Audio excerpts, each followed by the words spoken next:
It's the Jedi. It's the Jedi. Release the senator! That Jedi is going to attack. Shoot him! Shoot them all! Right. Like the patient said, ready for his colonoscopy, let's get this shit over with. Fuck! Fuck! Fuck! Fuck! Fuck! Fuck! Fuck! Fuck. This episode follows Jar Jar Binks Seriously, you guys? The fuck? heading to the planet of Rhodia to accompany Padme for peace talks with the Rhodians and hopefully build an alliance with them and the Republic. You serious? After arriving on world, Padme is quickly confronted by a separatist guard and betrayed by her uncle Ono, who sold his loyalties and the planet to the Trade Federation for emergency supplies that he was struggling to obtain from the Republic. Good job. It's pretty much old news at this point, but the Trade Federation have become good allies with the Seppies behind the scenes, but this comes down to more of a personal vendetta from Newt Gunray against Padme, who just wants to see her dead. After Padme gets caught, however, Jar Jar and 3PO evade capture in the hangar, whereas per frickin' usual, Jar Jar fucks things up so colossally, he destroys Padme's ship and any attempt that they had to try and get outside communication.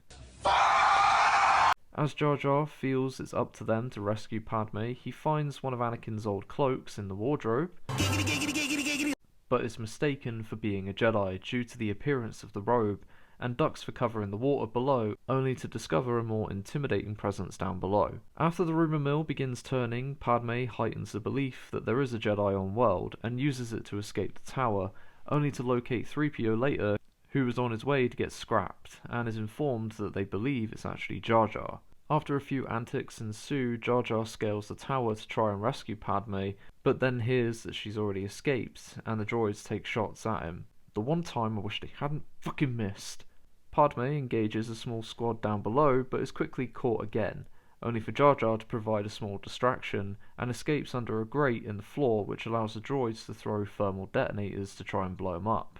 But the creature he encountered earlier below saves him by putting him in its mouth, and then spits him out. Jar Jar creates a budding friendship with this thing, and it takes out all the droid forces up top. Just before their arrival, 3PO was able to put out a communication to the Republic for support, and the call was answered, with Anaconda realising his mistakes and choosing to align with the Republic.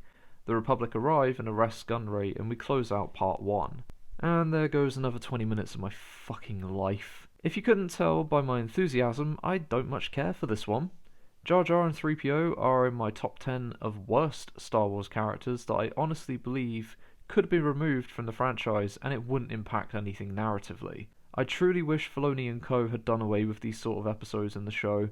There's another portion of episodes in Season 4 that focuses on Jar Jar and 3PO again, and they aren't entertaining really. Better visually, but they aren't entertaining. I just wish they hadn't wasted time animating these. The animation and general lighting for the environment and textures look decent enough for the first season, but it's really hard to look at anything else beyond the inclusion of Jar Jar and 3PO for being as grating as they are. I can tell you with a hand over my heart, I've never recommended this one to anyone, as I feel that if people can be spared the loss of brain cells for a mere 20 minutes of their life, then I have kept to my sworn duty. The inclusion of Padme was fine, it gave us enough of an idea for some of her relationships with people across the galaxy, and it offered up a stark reminder that the Republic aren't doing all they can to support people during this war, but the Republic are not responding as appropriately. But we do have to remember as well that this is undoubtedly Big Papa Palps' doing in this moment, trying to play the game of chess on both sides as normal, but possibly losing due to Padme's determination in this moment. I'm going to leave it there though, as I now got to scrape my brains off the floor that have leaked out of my ear. If you have any thoughts on this episode, you know where to put them. Leave a like, subscribe for more down below, and until next time, take care, and may the Force be with you all.